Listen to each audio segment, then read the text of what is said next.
All right. Hi, everyone. Thank you so much for joining today's webinar. We'll get started in just a minute. In the meantime, if you'd like to share where you're joining from, city, state, agency, or organization, feel free to start putting that in the chat. I see we've got a couple people sharing already.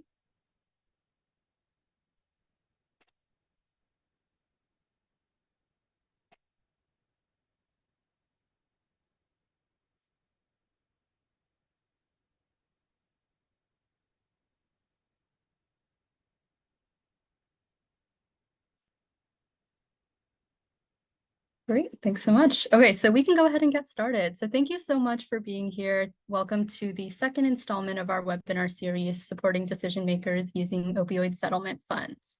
Today, our webinar is titled, What's in it for the People? A Conversation on Engagement. My name is Amanda Gao, and I am a program assistant with Prevention Institute. Prevention Institute is a national nonprofit organization, and our mission is to build prevention and health equity into different policies and practices to ensure that the places where people live, work, play, and learn can foster health, safety, and well-being. I'm also joined by my colleagues who you'll soon meet from SheRay and Associates, who have planned and are leading most of today's webinar. Please note that we are recording today's webinar, and we will be making both the slides and the recordings available after the webinar. We also encourage folks to use the chat and the Q&A feature throughout today's presentation. The Q&A will be used to field any questions that you all have for our presenters and panelists, and the chat will be a great space for you to share any reactions, feedback, comments that you have throughout the day as well. So we'd love for you, as you continue to roll in, to share a little bit more about yourself. We have folks sharing the city, state, and organization or agency that they're joining from. I see that we have pretty widespread of folks from different government agencies, nonprofit organizations, community orgs across the country. So continue to share where you're joining from, and if you're interested, why you came to today's session.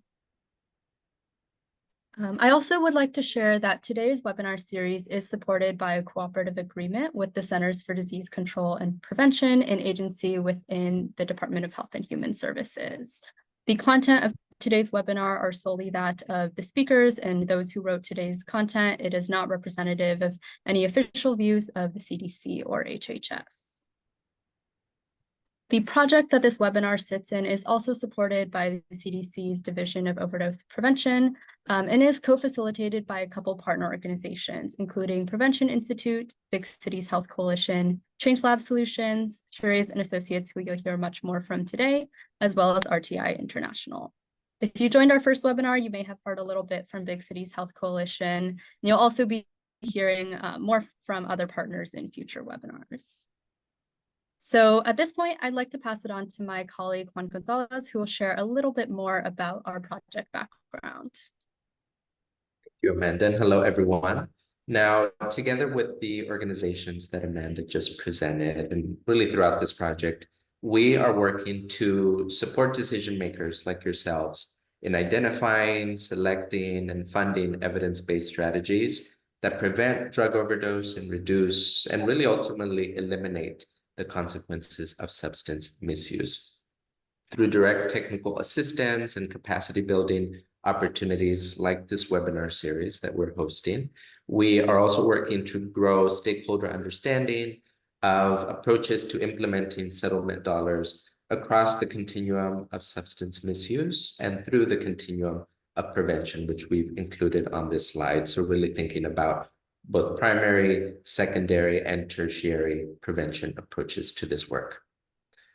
On the next slide, you'll see the wide range of stakeholders from across the country and with diverse experience navigating and helping to address the opioid epidemic that we've involved and will continue to involve in this project to date. Some of the folks that we've engaged so far include attorneys and legal professionals, community members, and people with lived and living experience, which of course is the focus of today's webinar, state and local government officials, and public health practitioners from across disciplines and across sectors.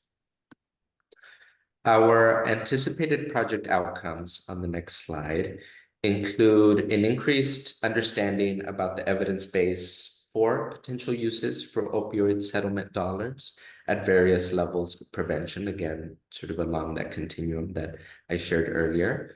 Use of tools, frameworks, and materials that support substance misuse and addiction prevention, and coordination and peer learning across partners, across sectors, and across jurisdictions in addressing the opioid epidemic and engaging community members in decision-making. So we're, of course, excited to have you all engage with each other through the chat and with our esteemed panelists.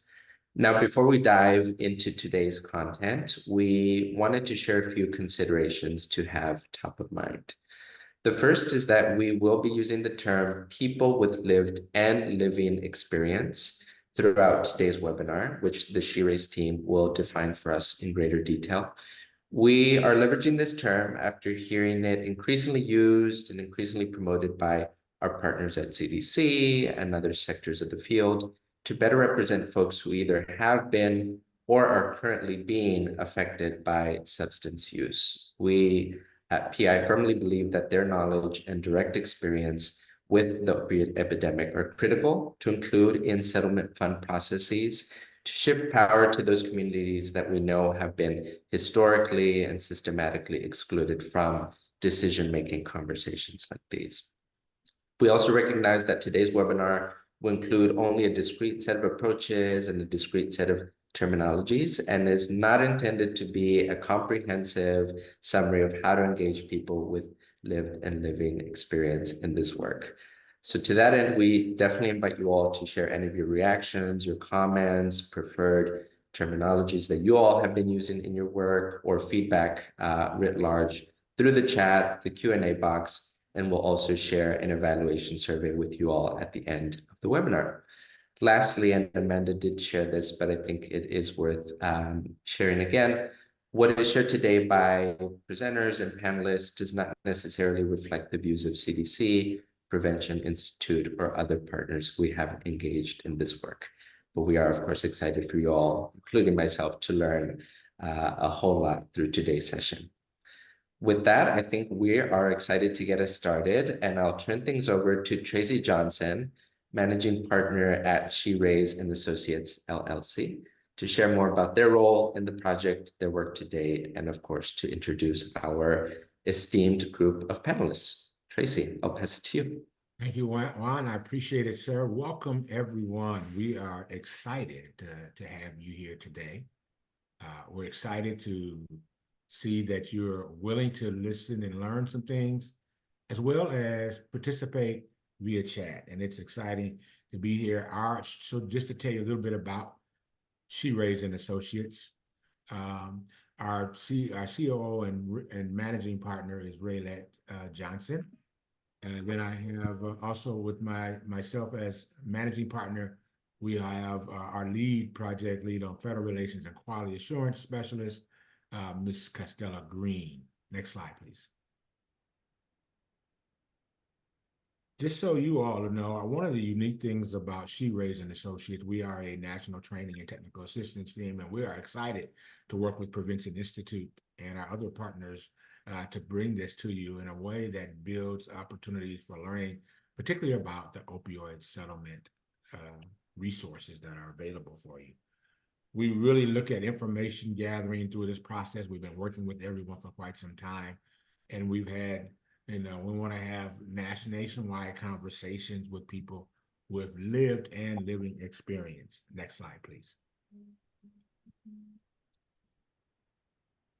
As Juan stipulated earlier, one of the things we want to do is define people with lived and living experience for the purpose of this presentation, because we want to make sure you understand where we're coming from our angle.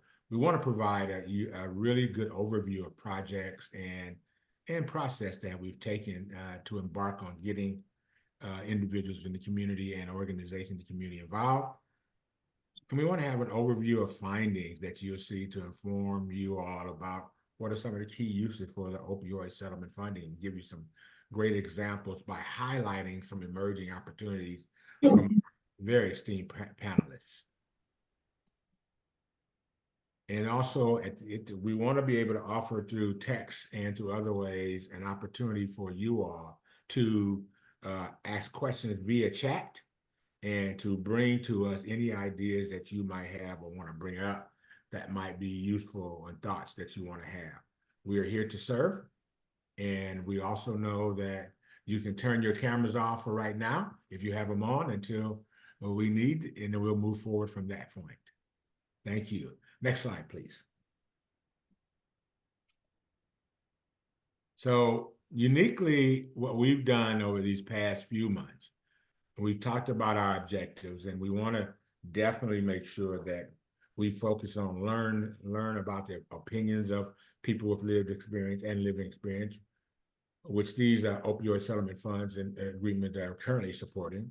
We want to also make sure that we learn about people, how people with lived and living experiences are included in and a part of decision making regarding opioid settlement funds, because we know that they're all over all over each of the states, and we want to see how well these individuals are currently or are part of the agreements or the funds that are being used. Next slide, please.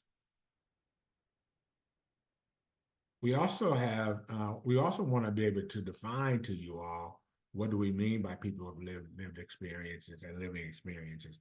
People with lived experience are those that you see there on the screen, those folks that are directly affected by the social health and public health or other issues, and by the strategies that aim to address those issues. This gives them insights. We know that representation and understanding of an individual's human experiences and choices and options of how those factors influence one's perception of knowledge is based on one's own life, as quoted by the Assistant Secretary for Planning and Evaluation at HHS. We also know that when we say lived experience, we mean knowledge based on someone's perspective, someone's personal identities and history, and also beyond their professional and or educational experience. Next slide. So we asked the question, why engage?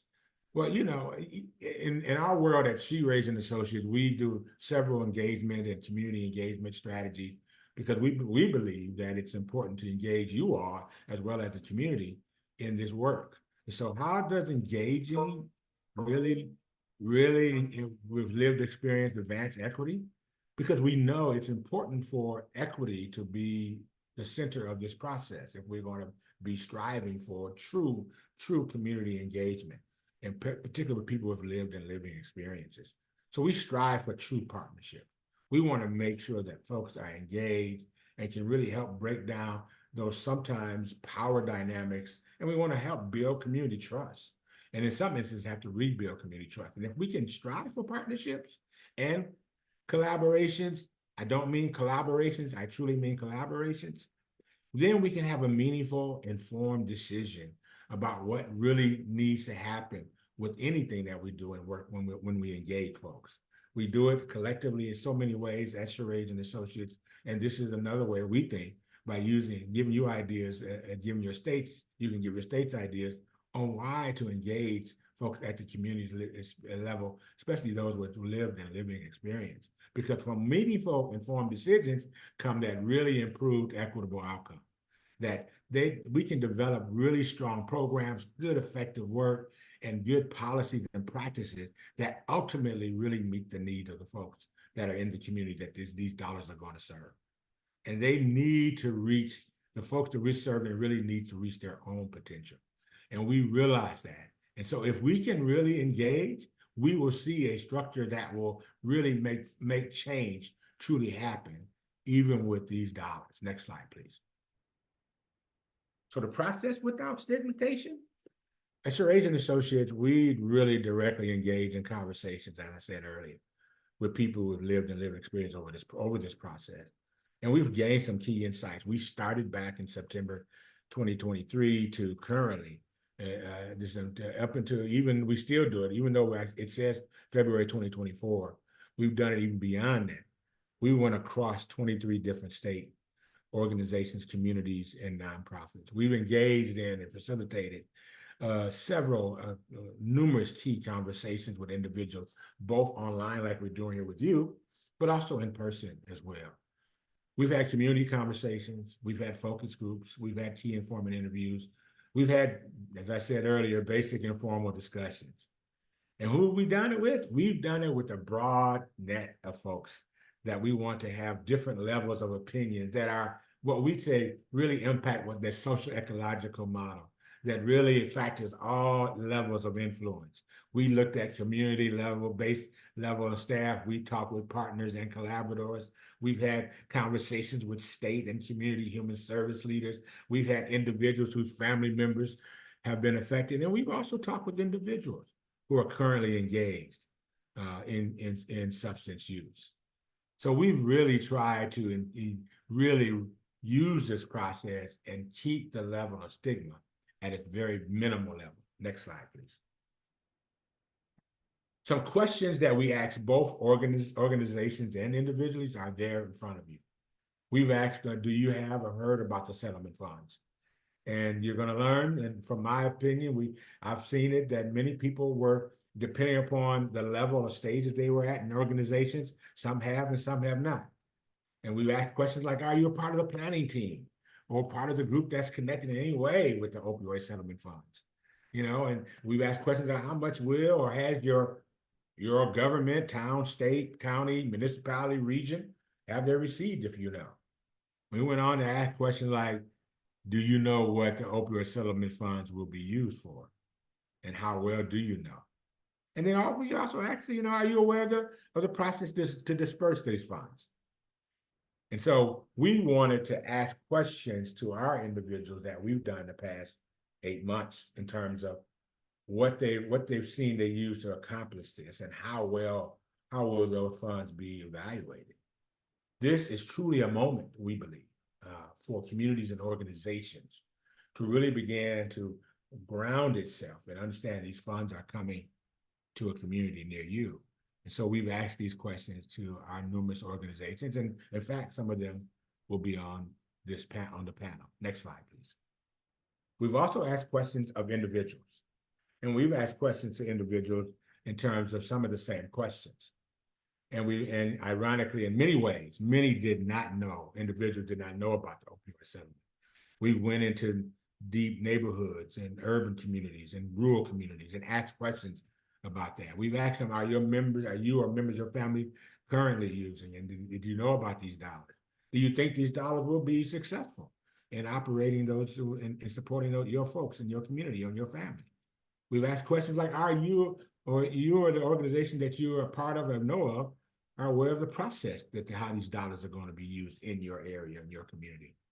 And yes, we've asked, what will the funds be used to accomplish that? In many instances, we've learned some things. We've learned some unique things that many times, most of the folks, as we began early, many had very little, or if some, knowledge about this. Next slide, please.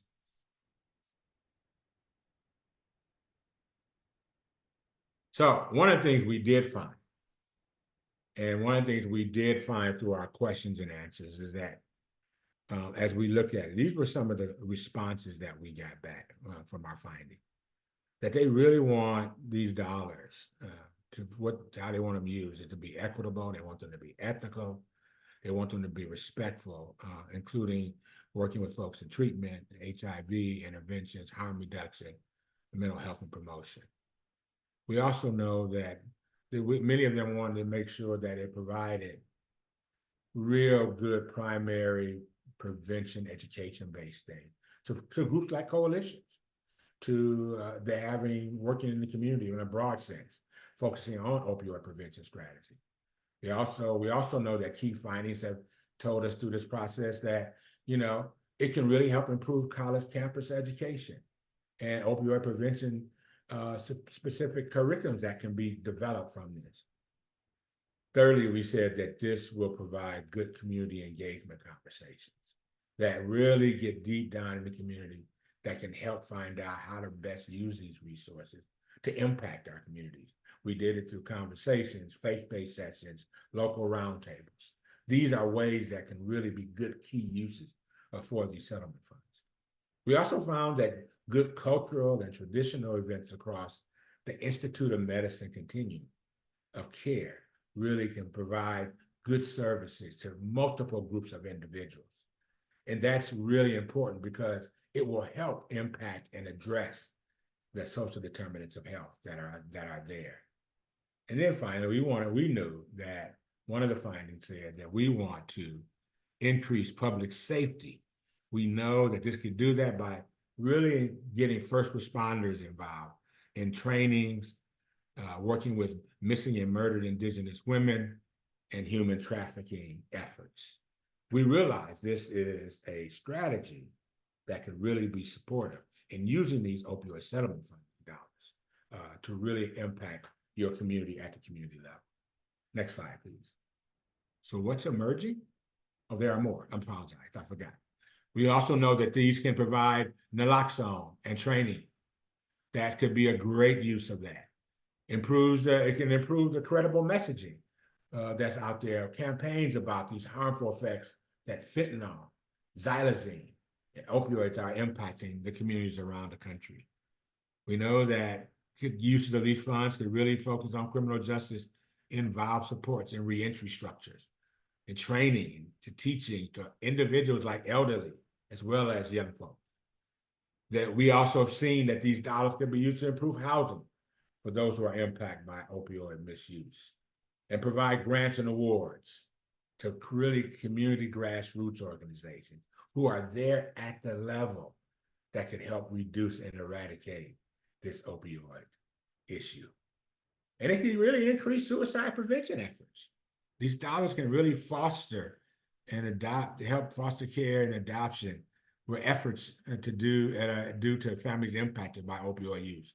We know this opioid issue is impacting our communities and our families, not just from individuals, but from all walks of life and across the dimensions of survival, which includes housing, daycare, and those things alike. Next slide, please. So if we're going to have some emerging opportunity, we know the results from our data collection with people with lived and living experience, they themed it around key considerations for opioid settlement usage. And this is what we found. They said, A, it should be inclusive, that we need to keep folks with people with lived and living experience and public servants at the table, you all, to design and share possibilities and opportunities and recommendations. That's inclusion. Effective planning. We know that it's important that if you prioritize a strong, good planning model to organize the process where we can address what the funding is about for these opioid settlement funds, is critical. So if it's good planning taking place, we'd like to hear from you and hear what's going on in those communities. And you'll hear some examples today from our panelists. The third piece we found as an emerging opportunity is transparency. To me, as it relates to the importance of community engagement, this is one of the most important pieces. Transparency allows that credible messaging where folks can see where those dollars are using, that you can use technology and webinars and campaigns. And you can look at how marketing is going on and managing and monitoring those programs that are being funded and how well they're doing or where they need help at as it relates to the settlement funds. And then lastly, we have to train and facilitate. We have to provide information and awareness as much as possible for all levels of government, all levels of public officials, on what the best practices are in prevention, in treatment, and recovery, and harm reduction to help them with decisions on how opioid settlement funds can be best used. Next slide, please. So,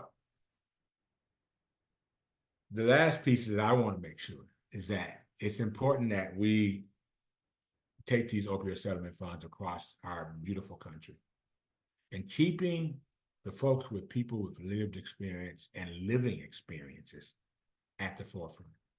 So today, in these next few minutes, our esteemed panelists will be providing examples of how opioid settlement funds are used across the nation.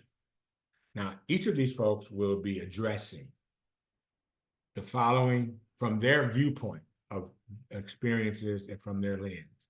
Now, we know that We could have had this whole process today with nothing but folks who are like our panelists, because we know some of you are doing some wonderful examples out there. But we had to only choose from a few of them this time. And we want them to be able to focus on these things today. And you'll hear from them. They'll talk about structure. They know about it. How are their counties or states or cities or local communities are dispersing and administering those funds. They'll talk about the process and how those communities are seeing those processes and dispersing those funds out to communities. And then they'll even embark on some activities that may have already started, what has been done thus far, and how our people with lived and living experience really included y'all in this process. And then finally, we've asked them to touch on outcomes. And that as they look at outcomes in their particular lens, what is the end goal if they know it? What is the hope for opioid settlement funds? And then finally, if they know any barriers that must be addressed along the way. And so I ask you all to think about these as well in your community. What's the structure? What's the process? What's the activities that you may know about? And what's the outcomes? This is a lesson for you all to go back to your communities, states, regions, and counties and municipalities, and really begin to take a look at those OSF dollars and how they're used in your community. Next slide, please. So now you've heard of me, enough of me talking. And now it's an honor and a privilege to introduce you to 4 folks that we wanted to gain information from and wanted them to share with you about what's going on in their corner, or as one famous weatherman says on TV, what's going on in their neck of the woods as it relates to the opioid settlement funds. And we have Dr. Marketa Robinson, and I'll introduce them all to you right now. And Dr. Marketa Robinson is the executive director of the Urban Minority Alcoholism and Drug Abuse Outreach Program, or we call it UMADOP, of Dayton, Ohio. She brings together both, and she'll tell you more about her experience and her background of being both a person of lived and experience, but also a person in working with people in the community of Dayton with that as well. We'll have Mr. Michael Nozile Sr. He's the president and CEO of Gang Alternatives. It is an organization in Miami, Florida, serving 2 or 3 counties, Dade, Broward, and Palm Springs, that really is focusing on really prevention work and impacting those families with lived, and those individuals with lived and living experience, especially from a Caribbean, American and Caribbean community, as well as African American community. We have Dr. Anthony Pickett, who is a medical director, who has from the Maternity Center of Vermont, who is also vice chief of Laborist Department of OBGYN at California Hospital Medical Care, who will give his unique lens of these settlement dollars and what it means from his angle, and how he's working with people with lived and living experience, and what ideas that could come from that. And then we'll have Mr. Jeremy Triblett. Jeremy is the Prevention Integration Manager at Milwaukee County Behavioral Services Division. And Jeremy will give an angle on what they're doing from a county level to working with people with lived and living experience. Now, I expect you all to, as you're partaking in listening to these individuals, writing down or chatting some questions. And we're hoping that we can answer them. And hopefully that we can sneak in, if we can, an opportunity to hear your voice. We can't guarantee that because of time limitations, but we hope we can get some answers from that as well. So I want to first introduce you all to Dr. Marketa Robinson. Dr. Marketa Robinson, are you there? Good afternoon. How are you? Good afternoon. Yes. Thank you, Tracy, Prevention Institute, as well as the CDC, for having me here today to share my perceptions, thoughts, opinions, as well as my own personal experience in regards to the opioid settlement dollars and working here in Dayton and Montgomery County. I would like to first start out, could we please, next slide, please? I would like to first start out with sharing a little bit about my knowledge about the opioid settlement funding and how it applies in Dayton, Ohio, or in Montgomery County, or Ohio as a whole. But I want to start out first with Montgomery County. We received at the county level some direct opioid settlement fundings, and they offered up to $200,000 one-time funding to the local nonprofits organizations. They were focusing on 3 specific areas: prevention, treatment, and community recovery. However, on the Ohio side of the aspect, the One Ohio Recovery Foundation, they have been in planning for a while. What I would like to say is, in their level of transparency, they have broken the state of Ohio up in various regions. And then as their board, as well as their advisory committee, they had people from those regions participate on those boards. One of the things that has also been significant, and I really took a liking to, was the fact that they also had people with lived experience and living experience on those panels as well. Through the discussions of the table, they came up with 3 main components that they wanted to zero around as far as the abatement strategies, and that was community recovery, statewide initiatives in recovery, and most importantly, sustainability. Out of those 3 main components, they came up with 11 abatement strategies that individuals, organizations, and entities could focus on in their application for funding. 1 was treatment and healthcare. 2 was intervention and crisis support. 3 was criminal and legal systems. And the 4th one was recovery support. 5th one was prevention. The 6th one was harm reduction. The 7th one was services for impacted children. The 8th one was public safety and first responders. The 9th one was workforce development. The 10th one was infrastructure, and the 11th one was other. Now, out of those 11 abatement strategies, they all fell within those 3 main core components. Their application process on both ends, at the county level as well as the state level, was an online platform. And so you went into an online system and submitted your application. With the Ohio One Recovery Foundation, they reviewed and scoring, and it is done through a reviewing community that not only have individuals from the different regions as a part of that committee, but also people with lived experience participating on those committees. And then their leadership of the committees also shared recommendations on how funds will be distributed. So I would like to say that in Montgomery County, as well as Ohio, not only was a level of transparency, but a lot of thought, planning, and collaboration was put into the process of how this money would be used, the focus of the use, as well as how it would be dispersed. Next slide, please.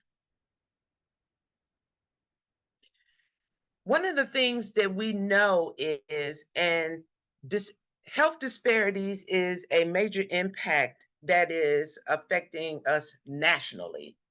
The opioid epidemic has really had a significant impact on all race, genders, professions, everyone. However, fentanyl over the years have taken a major impact. And so even though what has been done over the past several years to address this opioid epidemic, the numbers have been coming down. However, for African Americans and people of colors, the numbers are still increasing. So we know that the unintentional overdose death involving cocaine and methamphetamines have had the highest increase among all drug categories. So what that tells me is not only is the opioid a problem, but an opioid base has been in combination with these other substances that are also causing an opioid accidental overdose death. So the Black and non-Hispanic population continue to have the highest rate of unintentional fatal overdoses, and this is in 2022. And it's often due to the fentanyl or the cocaine and the fentanyl combinations. So we're finding that a lot of the overdoses is cocaine, and there is fentanyl, it's laced with fentanyl, as well as marijuana is laced with fentanyl. And so some individuals are unaware because it's being laced with it, as well as the prescription medication. So one of the coroners and the medical examiner's office in Athens, Cincinnati, Cleveland, and abuse monitoring network that 59.9% of the over 2,000 people or drug-related deaths, they were recorded in July of 2022 to June of 2023. It also involves stimulants. One of the things that I think has been really, really significant, and one of the things that has been brought to the table from the experience across the board of professionals, as well as those individuals who live experiences, they're sharing the fact that there is a combination of use or unaware of the fentanyl use that is being involved.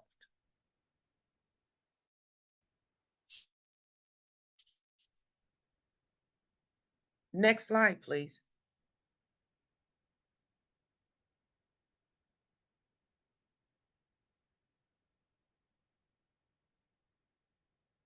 Next slide. Thank you.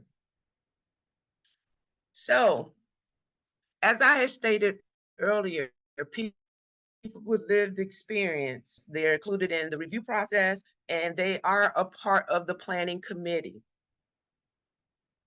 One of the things that I would like to share, because I can only speak for Montgomery County here in Ohio as far as working with people with lived experiences. And in our county, we have become very inclusive because we're looking at the fact of we're working with individuals on a holistic level. And so we need to not only be able to address this issue, but for the most part, due to the substance use or misuse, there are a lot of other factors of social determinants of health that are also impacting the individual. Some of the challenges of working with people with lived experience is the fact that we don't want them to start working as a counselor or a therapist when they are not licensed or practicing that scope of field. However, some of the opportunities of working with people with lived experience is the fact that we are able to actually introduce people into the workforce, which will help build the capacity on multiple levels. I, as myself, being in long-term recovery, have now been working in the field for over 20 years. And that has a lot to do with the opportunities that were provided to me, as once I came into the process, I wanted to help individuals not have to go through some of the struggles that I went through, as well as be able to navigate the systems a lot better. One of the things also that I find as an opportunity of people with lived experience is that peer-to-peer engagement. A lot of times I'm more apt to be able to listen and take the suggestions and the directions from somebody that I know have walked in those shoes. But then it also creates the opportunities for those individuals to help someone coming into the process to navigate the systems, because we know that the system is not navigation friendly. And due to the social determinants of health, there are a lot of factors that might be impacting us from being able to access services, such as lack of insurance, lack of transportation, lack of monetary to be able to pay for services needed. Some of the activities that are happening in the Montgomery County area, and I do believe for the most part is happening across the state of Ohio, is the community outreach activities. And I'm gonna speak from a cultural aspect of reaching individuals and being culturally specific, reaching individuals and having targeting messaging. One of the things with communities of color is that lack of mistrust is still there. And so even in our case, even though I look like those individuals and I experienced them, there's still that lack of mistrust because I still represent the system. So that community outreach activities is very important on increasing awareness and education. But then it also opens up the doors and the opportunities for us to be able to not only reach the individuals, but to help them address these issues that are impacting them and their families as a whole. Peer supports are also very significant in our community. We have them at multiple levels, whether it is recovery related, family peer supporters of health disparities such as HIV and human trafficking. And then one of the most important components, due to the mass number of people that not only need services, but are now starting to engage in services due to the education and awareness that the outreach activities have engaged, building up that workforce development is really, really important. One of the things that I would also like to say that is really significant and in our area I find to be most important is we have to work across the continuum of care. And what I mean by that is we are not only addressing this opioid epidemic from a treatment side, which is we're being reactive. We also need to address it on the prevention side and the promotion side, which is being proactive. And one of the reasons why, and then there's the side where there is the recovery maintenance and recovery support, so that they can continue to sustain once they go through the process. But the other part of this that is really, really important is looking at those vulnerable populations. So when we talk about the older adults, when we talk about youth, if we have an individual that have substance use and engaging in treatment, what services are being offered to their family? Prevention can be really, really beneficial to not only provide the treatment services to the individual, but also provide the prevention services to the family. For the simple fact, we can't heal a part of the family and not the whole family. When we're talking about the older adults, one of the things that are significantly impacted here in Montgomery County, we have developed an older adult model to not only address aging and the mental health disparities, but also to address medication management, storage, and disposal. Due to the simple fact, because of age-related issues, most older adults are prescribed not only multiple medications, but most likely they are prescribed opioid-based medications. And so helping them not accidentally overdosing because they might have forgotten to take their medication, but they actually took it.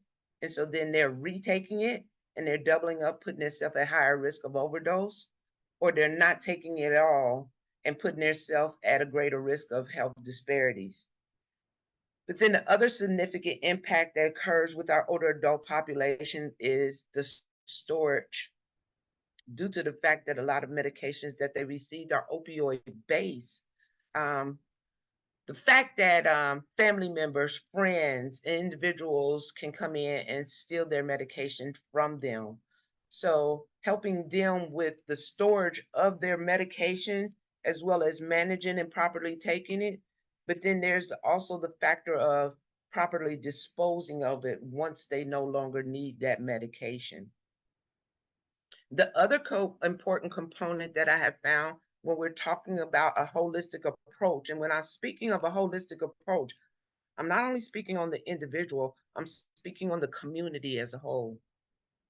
We're addressing our adults, but what are we doing for our youth and our young adults? Because they are not only significantly impacted based on the exposure and the influences, but some of them are actually starting to experiment and utilize these substances as well. And so again, it goes back to saving our community as a whole, here not only in Montgomery County, but statewide here in Ohio.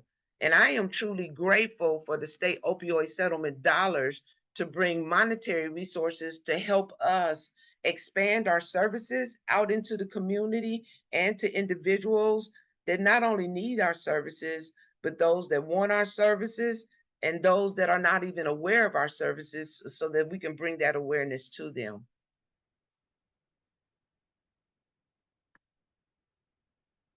Thank you very much for allowing me the opportunity to share some of the things that are going on in Ohio and how Ohio has rolled out their state opioid settlement dollars.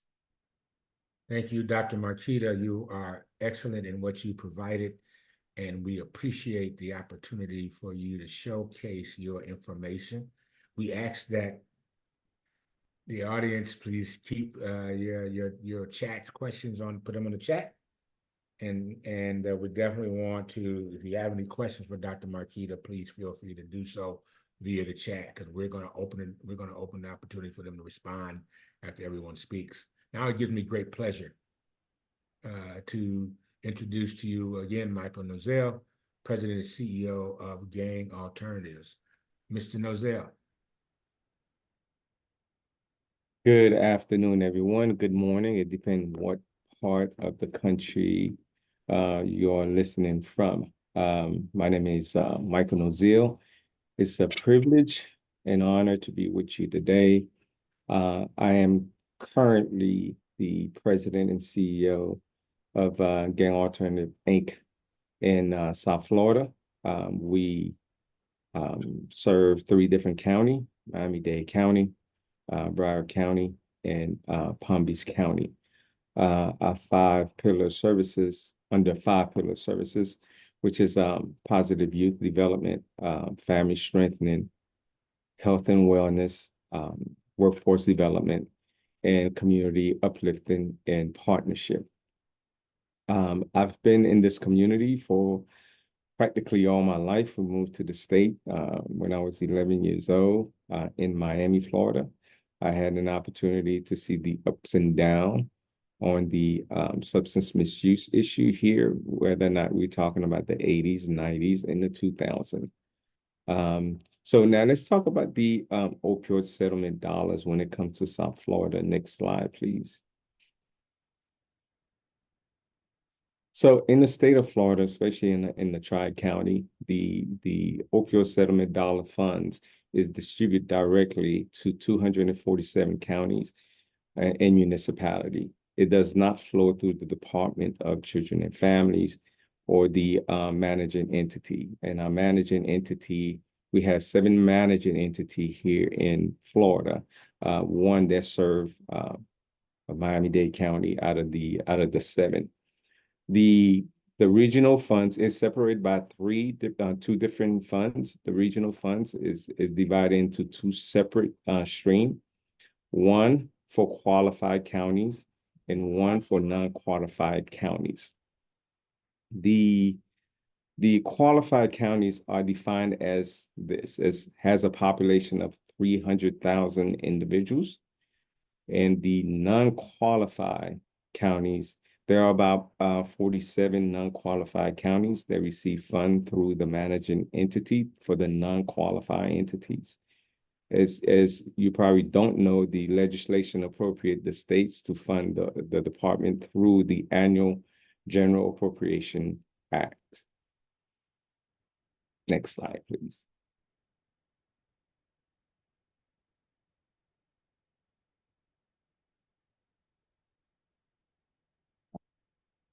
So the way those dollars are being utilized right now is through the medication assisted treatment.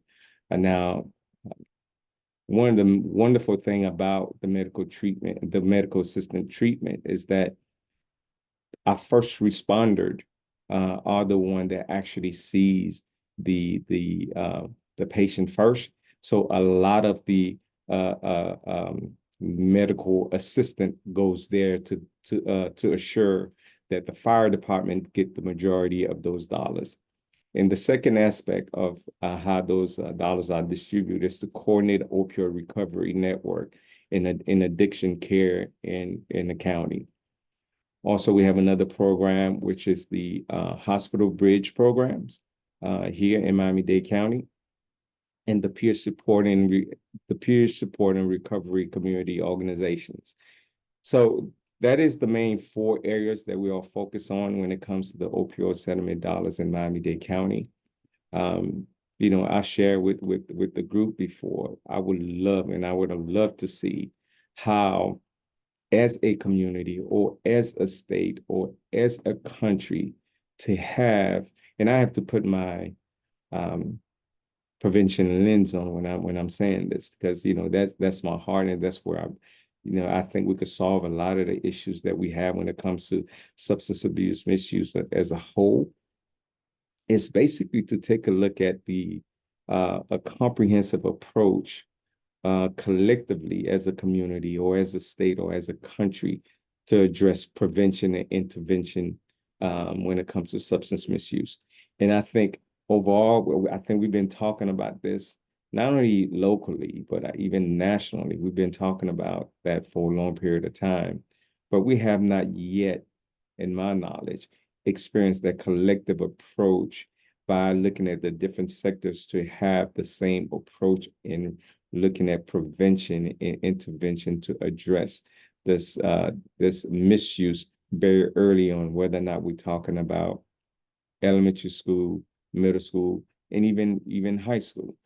I've watched, especially in this community, go through a lot, whether or not it's the 80s with the cocaine cowboys, the 90s with the pills, and now opioids and methamphetamines. So again, the biggest point for me is always around prevention and intervention. And again, thank you for having me. I'll continue to look on the chat to hear your questions, and hopefully before this meeting is over with, I get a chance to hear some of your voices. Thank you for having me. Thank you, Michael. Appreciate you, sir, for giving us your lens and your viewpoint.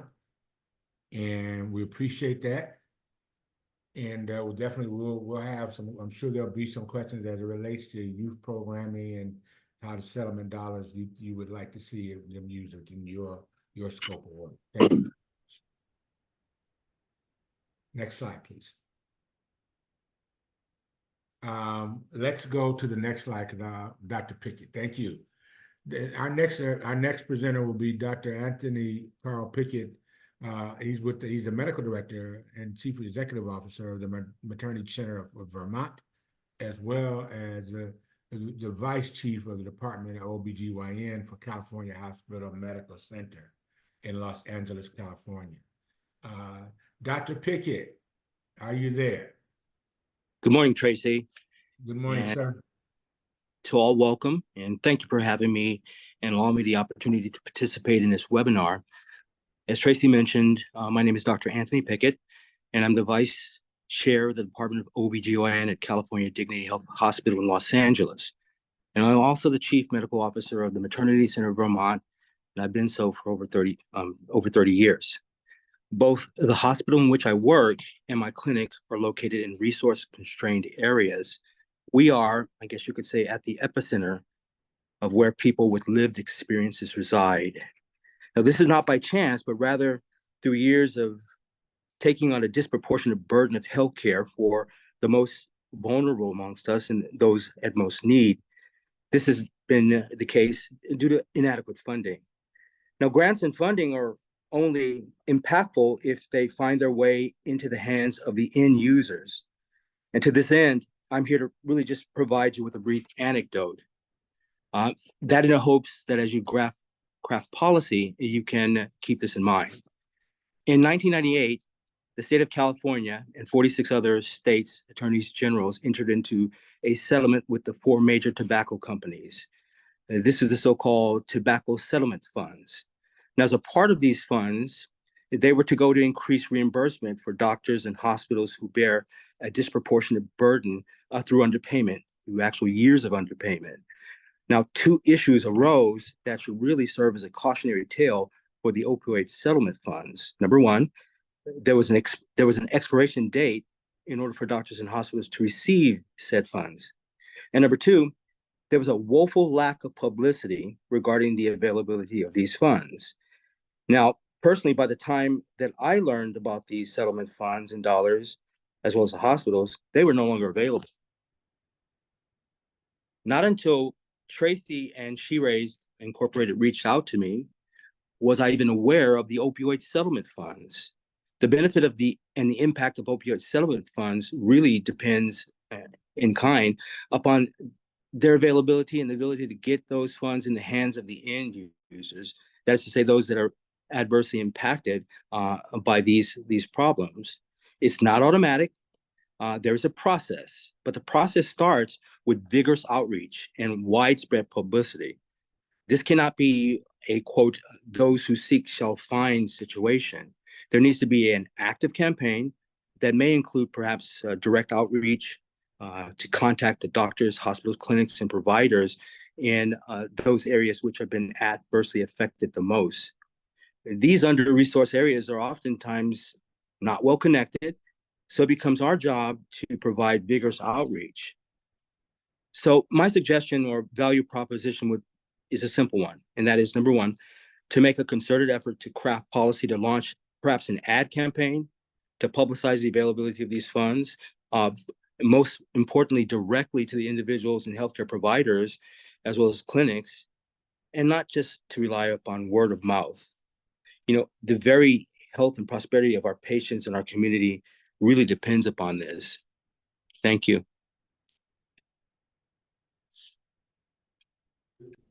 Dr. Pickett, we appreciate it, sir. And all you have questions as you go by because of our limitation in time. Please make sure you put them in the question and answer area, or as well as the chat, because we want to make sure that we can answer your questions. And as Dr. Pickett has said, it is really important for these resources to become much more visible to individuals and at the community level. So, next slide, please.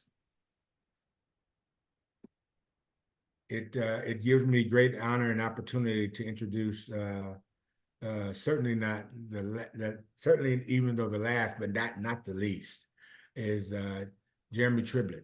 Jeremy brings his lens from as a prevention integration manager through a county lens and how it's impacting both parts of the communities in the rural and urban areas of Milwaukee County. So it gives me a great pleasure to introduce again Jeremy Triblett. Jeremy? Yep, thank you, Tracy. I appreciate for being here. Thank you all for your time. I'm the Prevention Integration Manager here at Milwaukee County, and a few things high level about Milwaukee County that I want to get into is the first thing is that we've moved our health department. So I work in the Department of Health and Human Services, and I work across all 5 of our key health areas that service the community, applying prevention, harm reduction strategies to those areas. We moved the building to 12th and Valete here in Milwaukee. We'll get into a little bit later, but it's highly divided by race still. And so we've moved that building there, which really is the heart of where we know a lot of those overdoses are occurring. The second thing I want to mention is when we talk about what has been funded so far, we were, thank God, very aware of these funds. And so we were able to get approved $11 million of funds being issued out across 11 different or 15 different activities last year. Right. And so for us, Wisconsin received the first settlement of $420 million, and then they received the second settlement of $321. Milwaukee County got a combined total of $127 million to use for that work. And we're already really fast at work doing that work. So we're thankful for that particular piece moving forward. And we echo a lot of the sentiments that happened in the last presentation and say we should definitely still do a lot of outreach, and we join in that effort to make transparency a norm. So thank you for all for that. The next piece I want to mention is for up until about 2023, we've had one preventionist, which means that out of all this work, that person for a long time, more than a decade, has been one person sitting in one department doing this work. And now we have expanded that work to about 14 different folks working on prevention and harm reduction across all 5 of those service areas. We're really leveraging those settlement dollars to work in that way as well. So I'm thankful for that growth. What that also means, though, is that we are taking what we've done in the past and leveraging that, but we're also recognizing that a lot of the work that we're doing may be in its beginning stages. And so we're very clear about that piece as well. Me having been here 3 years, I've seen it when it was just me, and now when there's more, and I can attest to the fact that we definitely need to use that institutional knowledge, apply that science, and also move and scale a lot of these projects forward. So what I'm going to show with you all is a project that we've been working on for the last 3 years, both before the settlement dollars came in and while they're still here. We can go to the next slide. The first thing I want to mention to y'all is that when we talk about being equitable, Milwaukee was one of the first counties, if not the first, to really declare racism a public health epidemic. And what that means is we shifted to not just talking about health as a county health department, but talking about the intersectionality of health and race as well, right? And so Milwaukee County is committed to achieving racial equity and driving change to become the healthiest county in Wisconsin. Together, we will dismantle institutional racism in our organization and build up policies, practices, and culture that ensures race no longer predicts health outcomes, and outcomes for everyone improves, right? And so that's in the mission statement. What that does for us is it really does bring a top-down approach to an all-organization viewpoint of the intersectionality of race. Here's why they're so critically important. When we go to our next slide, we're going to see actually where folks are landing as far as residentially in our county. And so if you look at this particular slide, the blue is all the white folks, the Hispanic folks are orange, and the Black folks are green, Asian folks are red, and then folks who are multi and other are brown. And so you can see that this map shows the majority of race by area for which we live in. Not blue shades indicate a larger racial minority or majority in that neighborhood. That's important for us to point out. Why is that important? Because we know that historically in Milwaukee, we have subjugated economic funds, housing, policing.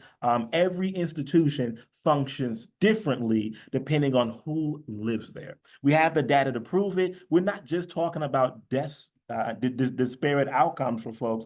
We're talking about geographically based racial engagement on behalf of every system that is in Milwaukee County.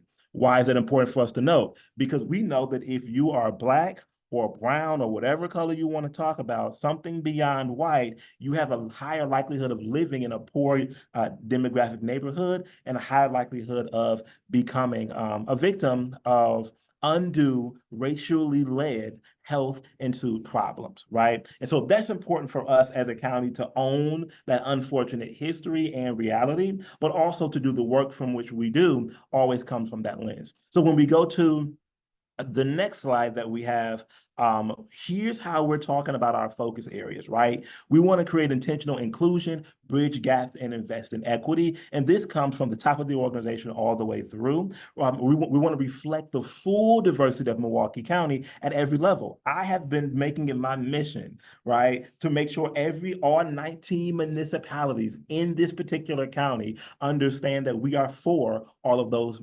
municipalities, right? Geographically speaking, we cover the entire county. We're talking about issues that impact folks of color as much as we're talking about issues that impact folks who are not folks of color. And that is important that everybody understands that they have full access to Milwaukee County, right? Create and nurture an inclusive culture across Milwaukee County, increase the number of Milwaukee County contracts awarded to minority and woman-owned businesses. I will get there a little bit later. We have been doing that work. We also want to bridge the gap, right? Determining what, where, and how we deliver services based on the resolution of health disparities. Break down silos across Milwaukee County, apply racial equity lenses, and then lastly, we invest in equity, right? That upstream investment is going to be key. We're enhancing county's fiscal health and sustainability, and we're dismantling barriers to diverse and inclusive communities. We can go to the next slide. So in this next slide, what we're going to talk about is a campaign we created right after the pandemic. There was a lot of folks, both Black and brown and white folks, all across Milwaukee County, who are responding to that pandemic in ways that were exacerbated. A lot of our mental health challenges are showing up there. And so one of the things that we realized was that no matter if you are choosing substances or not, the truth of the matter is we're all finding ways to cope. Right? Whether you're coping with a pipe in your hand, a cigarette, whether you're coping with shopping or sleeping or music, you're all doing it. And the truth of the matter is we all have to find a better way to do just that. And so, but this particular campaign focuses in on that, right? It's a community-centered harm reduction, prevention, treatment, and recovery campaign, and is powered by the Department of Health and Human Services.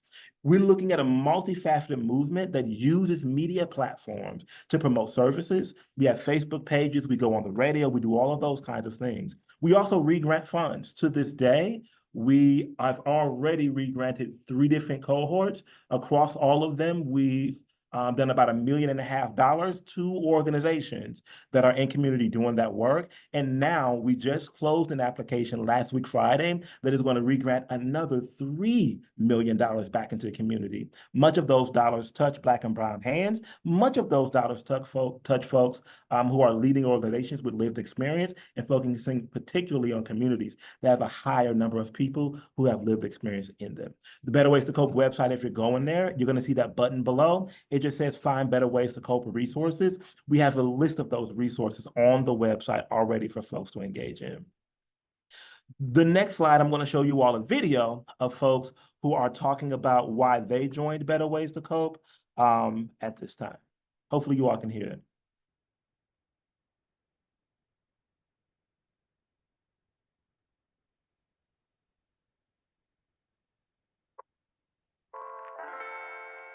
Perfect. Keeping healthy people in my life and making sure I'm having honest and productive conversations. I also learned how to cope by just breathing.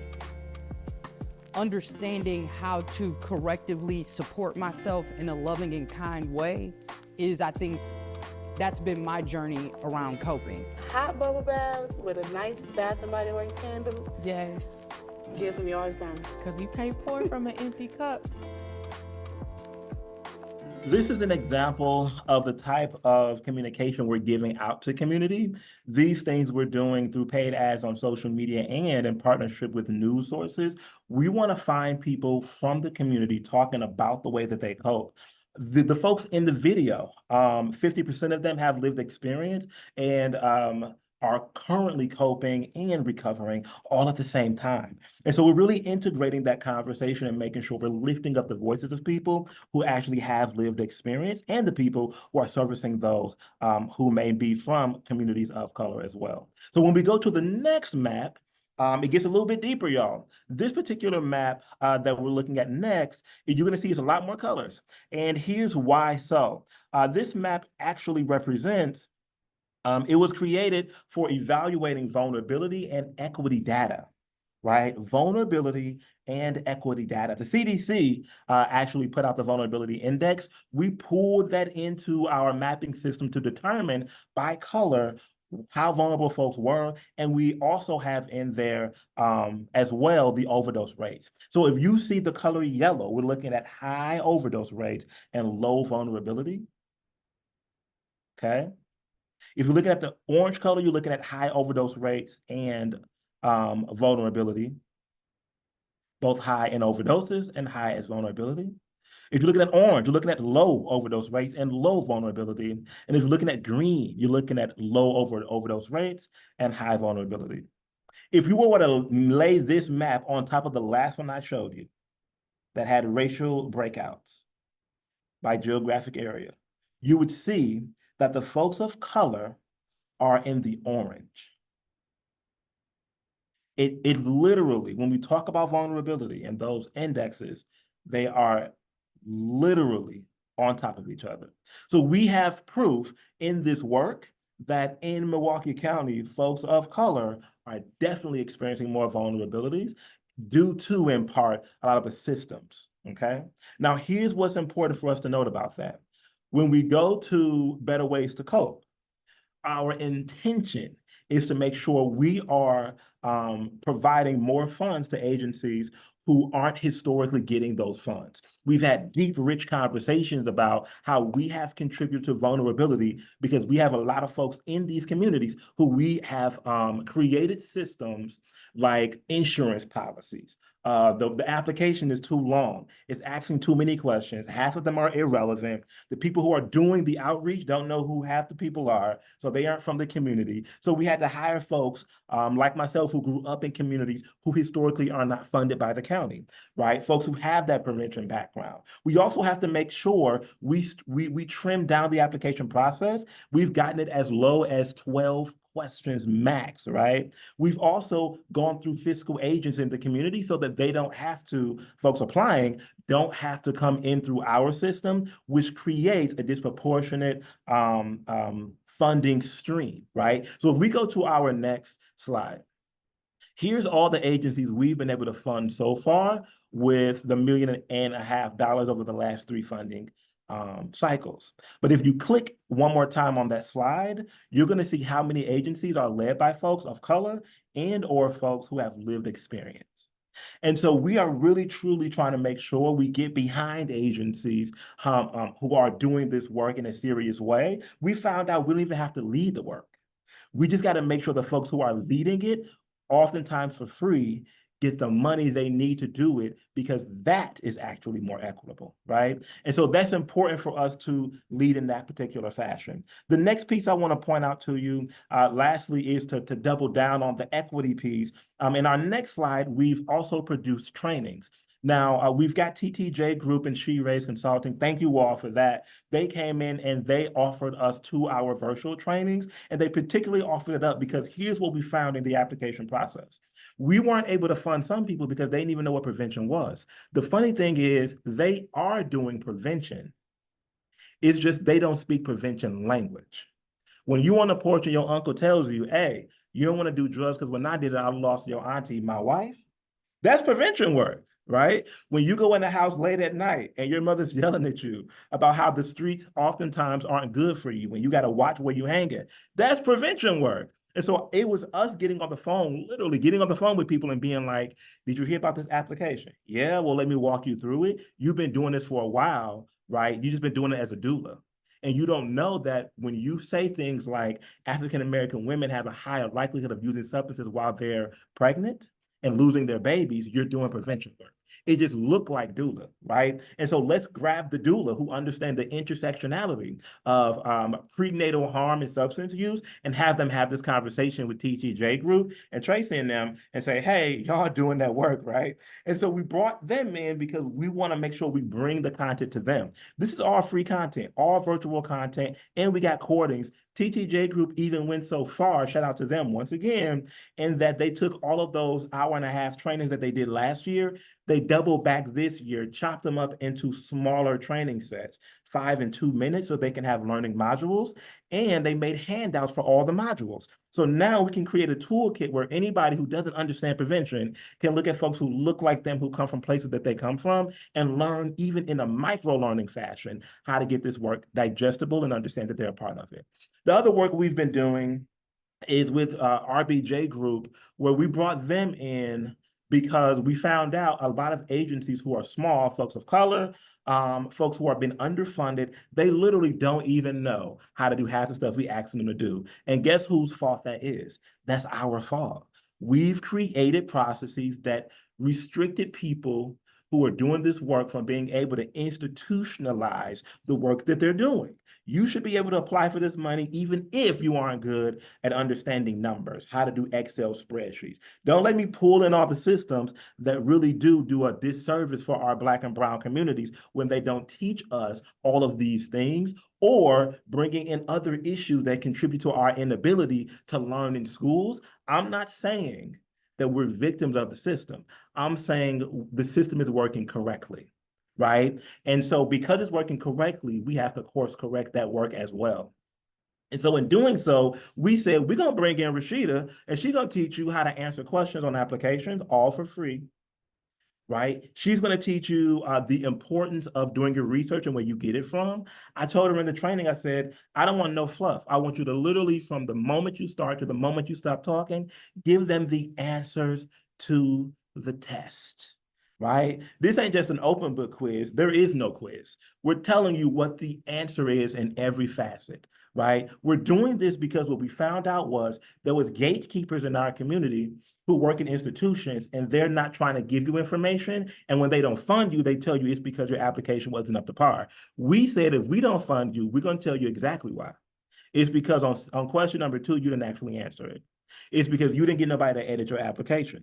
It's because what you don't know is people have whole grant writers. That's an actual skill. And because you don't have the skill, yours doesn't compare, right? That's the work that we're doing because that's much more equitable, right? We're flattening the line, we're opening up the gates, and we're making sure people have the tools that they need to actually succeed. The last thing is we understood that in Spanish-speaking communities, we didn't do a good job of reaching them. So one of the agencies we currently fund created Spanish language mental health and substance use prevention training series, and they went into the South Side and only Spanish. I'm talking about it's Spanish to the point where when I got the handouts back, they forgot to put them in English, so I couldn't even read them. I didn't know where nothing was or when nothing was. And I was like, wow, that must be how they feel when we create things in English and we don't have anything in Spanish. So I appreciated that. I just stayed out of it and I got the data back. They made a great impact. And so that building trust in community to take care of their own was really a learning moment for me. Can we go to the next slide for me? I'm almost done. I feel like I'm over time. Sorry about that. The last thing I want to mention to you all is the harm reduction vending machines. Now, our approach to harm reduction vending machines includes a process that is multi-tiered, right? And so the first thing is we put out an application or request for folks to say if they even want a machine. We never went to anybody and asked them. We got 30 applications back from businesses saying, yep, we want one. After that, we went through a process where we gave them a very, very simple application to ask them if they want one and why. Because we know a lot of people don't do applications, writing ain't their thing, we went and we interviewed all 30 of them. And we asked them in the interview why they wanted the machine. Then we were able to grade both the interview in person and the application. And then the other thing that I'm really proud of is that we also looked at the data of where they were located. Once again, we got the map for a reason. We added all of those up, and those who came out on top, we considered, but we also add heart to the science. So we're in there talking about like, hey, there's this organization versus this one. They're neck and neck. They have the same score overall, but this one's smaller. Can we resource this agency who is smaller and recommend different resources for this other agency who has an abundance of resources and they can really do this on their own? So we're actually adding heart to the science. We're saying we know our community, we know who has which resources, and when folks come to us looking for stuff, we always ask the question, should we spend these dollars on them because they wouldn't have another way of doing it? Or should we leverage our relationship to help them access this through another avenue? Because we want to preserve the resources to be equitable. And sometimes it means saying no to an agency who you know does great work because they have the resources to do it without you. Right? And so that process began there. If you go to the next slide, you'll see just some data around what we've been able to give out when it comes to lock bags, gun locks, deactivation bags, fentanyl test strips, and nasal Narcan, right? And so the next slide will show you the website we put up. So if you go to harmreductionmke.org, you're going to see a website. And I think whoever's doing the clicking, if you can, that's a video on the right-hand side, it's going to show folks exactly how to use the map.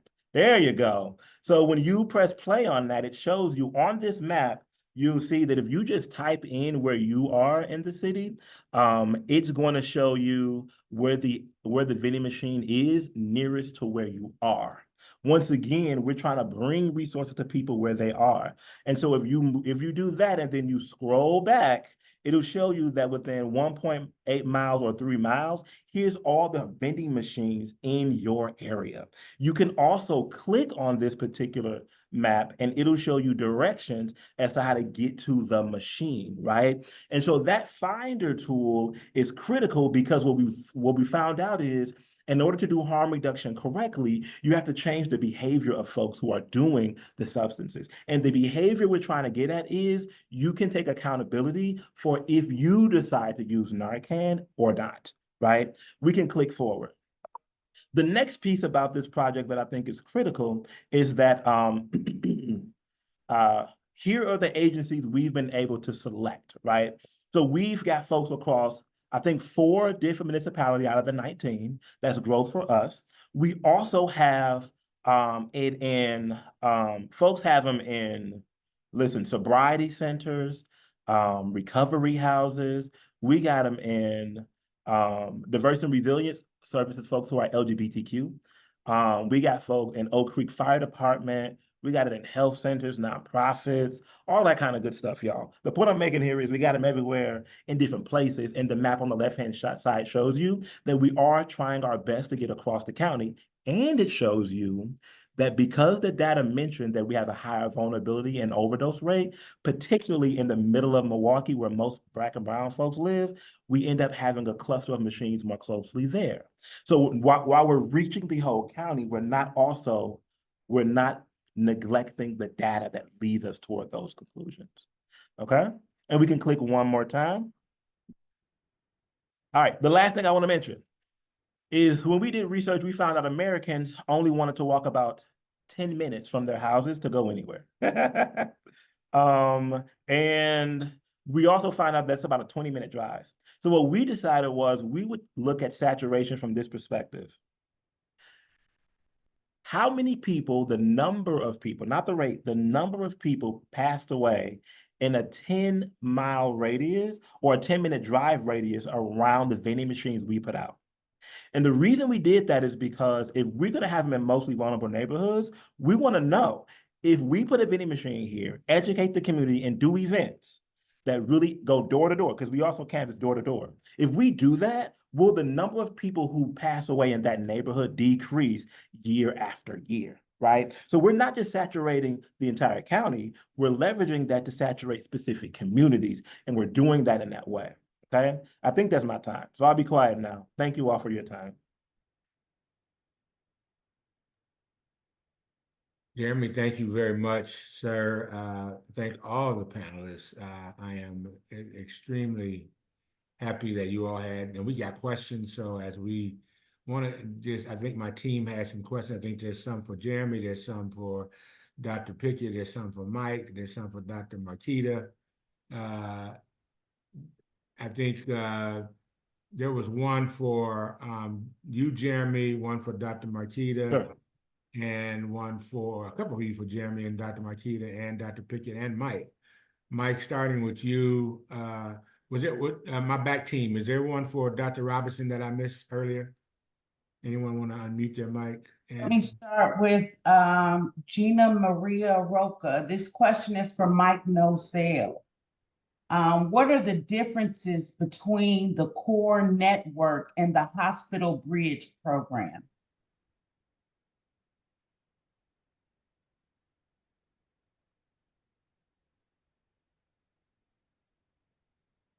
The core network mainly has to do with the treatment facilities and treatment centers within those network. And then the hospital bridge are the different hospitals that talks to each other when you get a client that has opioid overdose issues. A lot of time what we see here in this county, if someone goes in one time, they'll be coming back the second time after another. So the network is able to communicate with each other. Thank you, Michael. Thank you very much. We also had a question, I think, for, was there one team for Dr. Pickett as well, or did I not see that?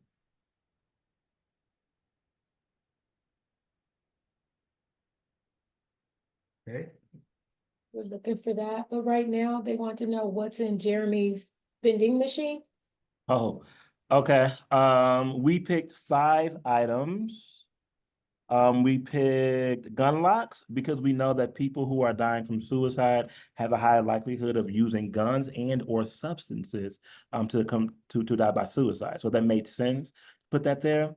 We also have medication lock bags. We know that particularly elderly folks, I think someone said that earlier, have a high likelihood of using opiates. And if they're loose, other people can get access to those. So making sure that we do some prevention there at the residential level. We also have deactivation bags, and so they destroy medication. So those are critical because sometimes we're flushing them down the toilet or something like that, and we shouldn't be doing that. Also, they actually destroy illicit drugs. So you could put crack in there or meth in there or something like that, and it'll destroy that too. So that was really important. If somebody uses a fentanyl test strip, and they found out their drug is dirty or is laced with fentanyl, they can just use the bag to throw it away, and it'll be deactivated. So even if I found the bag, I won't be able to use the drugs. And then we got Narcan as well. And Jeremy, there was one additional question. If you could give us a quick short, I know we're coming to a close, and we want to have a closeout here, but this is the one question for you about, can you speak a little bit about how you all have braided funding using the opioid settlement funds? That's not something I can speak to a lot. Okay. We try our best with opioid settlement funds to use it on the project. So the way that we did it, actually the way to answer it may be with the process. We had each of the service areas I talked about create projects and apply for funding that we drew down. And so it doesn't have to be braided because we already had the budget based off of the opioid settlement funds. And I think that there was one more question around how we engage people with lived experience in each of the projects. Yeah. With the harm reduction vending machines, we have 5 more we plan to face in the community. We're going to get together a committee of people who is a decision-making committee who have lived experience, and they'll decide where the last vending machines will go, right? And then the last thing is, for better ways to cope, when we have our applications in, right now we have 56 applications competing for the next round of funding. We have 50% of the review board for the applications. They're folks who have lived experience as well. Awesome. Well, I want to thank all of my esteemed panelists for being a part of this. I'll turn it now, and thank you all for joining us on this piece. We have a closeout session, which is really important here. We don't want you to miss, so I'll turn it over to Amanda right now. Amanda. Great, thank you. Thank you again to all of our panelists for sharing about your work and how you're using settlement funds to support and uplift lived and living experience. I think lots of appreciation in the chat and through our reactions right now. So before we close out, we would love to get some of your feedback through a short anonymous 3-question poll. So I'm going to go ahead and launch that poll right now. Questions are pretty brief. We know that we are approaching the end of time, but if you have a few moments to stick around, it'd be really awesome if you could help fill this out. In addition, we know that there are a lot of resources and reports being written related to these topics, especially in the last couple of years. So we really wanted to uplift some of the resources that we found valuable or that partners on this project have shared with us. And so here on these slides, which will be shared with you, there are a couple resources split into a few categories: CDC authored resources, learning more about settlement funds, and then on the next slide, learning more about evidence-based public health strategies, as well as uplifting lived and living experience. I also wanted to share that there will be another webinar in this series in mid-July, so keep an eye out in your email inboxes or wherever you learned about today's webinar for some more information. And again, we extend a huge thank you to CDC's Division of Overdose Prevention, all of our panelists and presenters from SheRay and Associates. And then finally, of course, a huge thank you to all of you for being here, for your time and participation and energy. Feel free to reach out to us through the email addresses listed on this slide, and have a great rest of your day.